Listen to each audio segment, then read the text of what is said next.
بسم اللہ الرحمن الرحیم۔ السلام علیکم محترم ناظرین، آج آپ کو حضرت عیسیٰ علیہ السلام کا معجزہ بیان کرتے ہیں۔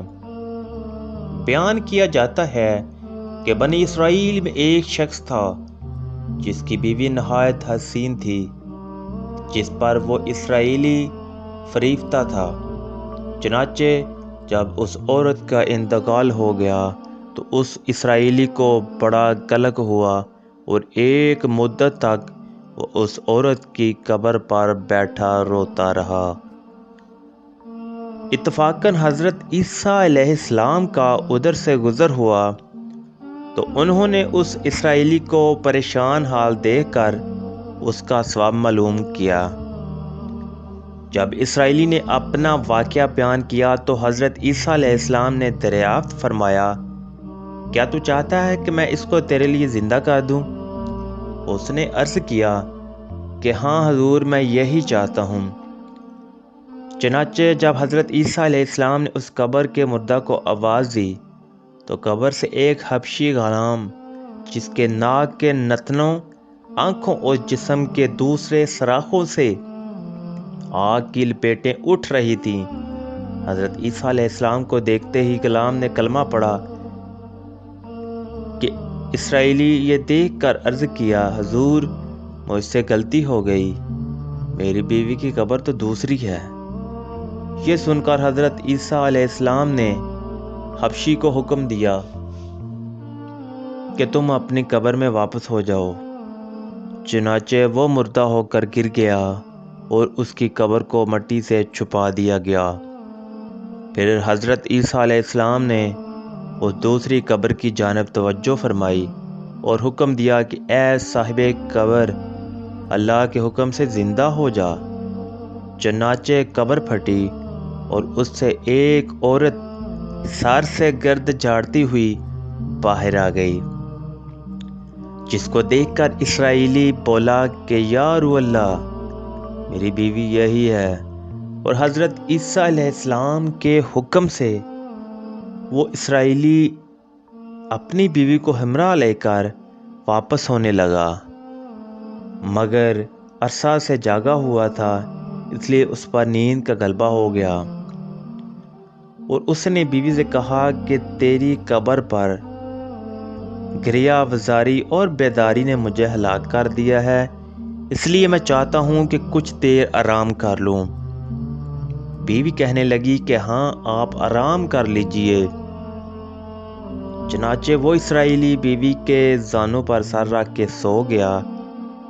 اتنے میں ایک گھوڑے پر سوار ایک شہزادے کا ادھر سے گزر ہوا جو اپنے زمانے کا یکتا حسین تھا، جس کو دیکھ کر شہزادی از خود فریفتہ ہو گئی اور اس کا دل قابو میں نہ رہا۔ اس نے شوہر کا سر زانوں سے نیچے رکھا اور فرط محبت و غلبہ عشق سے مجبور ہو کر شہزادے کے سامنے جا کھڑی ہوئی۔ ادھر جیسے ہی شہزادے کی نظر اس پر پڑی، وہ بھی اس کو دیکھ کر اس پر فریفتہ ہو گیا اور عورت کی خواہش پر اس کو اپنے گھوڑے پر بٹھا کر لے گیا۔ چنانچہ اس کے شوہر نے بیدار ہو کر جب اپنی بیوی کو نہ پایا تو نہایت پریشان ہوا اور اس کے ملنے کی تدبیر سوچنے لگا۔ سوچتے سوچتے آخر اس کے نشان قدم پر چل کر اپنی بیوی کو تلاش کر لیا، جو شہزادے کے پاس پہنچ چکی تھی۔ اس کو دیکھ کر اسرائیلی نے شہزادے سے عرض کیا کہ یہ میری بیوی ہے، آپ اس کو چھوڑ دیجئے۔ ابھی شہزادہ کچھ کہنے بھی نہ پایا تھا کہ اس عورت نے کہا، میں تیری بیوی نہیں ہوں بلکہ شہزادے کی لونڈی ہوں۔ یہ سن کر شہزادہ اسرائیلی سے کہنے لگا، کیا مجھ سے میری لونڈی کو لینا چاہتے ہو؟ اس نے کہا، خدا کی قسم یہ میری بیوی ہے، جس کو میرے سردار حضرت عیسیٰ علیہ السلام نے مرنے کے بعد میرے لیے زندہ کیا ہے۔ ابھی یہ گفتگو ہو رہی تھی کہ اتفاقاً حضرت عیسیٰ علیہ السلام بھی وہاں تشریف لے آئے، جن کو دیکھ کر اسرائیلی کہنے لگا، یا روح اللہ، کیا یہ میری وہ بیوی نہیں جس کو آپ نے میرے لیے زندہ کیا تھا؟ حضرت عیسیٰ علیہ السلام نے فرمایا کہ ہاں، یہ وہی ہے۔ یہ سن کر عورت کہنے لگی کہ یا روح اللہ، یہ شخص جھوٹا ہے، میں تو اس شہزادے کی لونڈی ہوں۔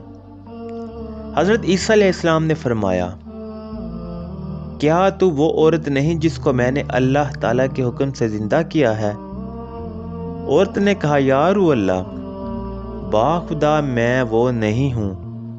اس کے بعد حضرت عیسیٰ علیہ السلام نے فرمایا، جو جان خدا کے حکم سے میں نے تجھے دی ہے اس کو واپس کر دے۔ یہ سنتے ہی وہ عورت پھر مردہ ہو کر گر پڑی، اور حضرت عیسیٰ علیہ السلام فرمانے لگے کہ جو شخص ایسے آدمی کو دیکھنا چاہے جو کافر مرا تھا اور زندہ ہو کر ایمان لایا، تو وہ اس حبشی غلام کو دیکھ لے جو پھر ایمان کی حالت میں مرا ہے، اور جو کوئی ایسے شخص کو دیکھنا چاہے جو مومن مرا تھا، پھر اللہ تعالیٰ نے اس کو زندہ کیا اور وہ کافر ہو کر حالت کفر میں مر گیا، تو وہ اس عورت کو دیکھ لے۔ اس واقعے کو دیکھ کر اسرائیلی نے قسم کھائی، اب کبھی نکاح نہ کروں گا، اور میدانوں کی طرف نکل گیا، جہاں اللہ تعالیٰ کی عبادت میں مصروف رہ کر اسے موت آ گئی۔ اللہ تعالیٰ اس پر رحم فرمائے۔ تو ناظرین، نبی اور رسول کے اقرار اور انکار کا نتیجہ اس حقائق سے ظاہر ہوتا ہے اور سبق ملتا ہے کہ کامیابی اپنے نبی صلی اللہ علیہ وآلہ وسلم کی اطاعت و محبت سے ہی مل سکتی ہے۔ چنانچہ ہمیں بھی چاہیے کہ ہر حال میں اپنے نبی صلی اللہ علیہ وآلہ وسلم کی اطاعت کو سامنے رکھے، چاہے دل مانے یا نہ مانے، لیکن نبی کریم صلی اللہ علیہ وآلہ وسلم کے طریقوں کو لازمی اپنایا جائے۔ اللہ تعالیٰ اس واقعے سے سبق حاصل کر کے عمل کرنے کی توفیق عطا فرمائے۔ آمین یا رب العالمین۔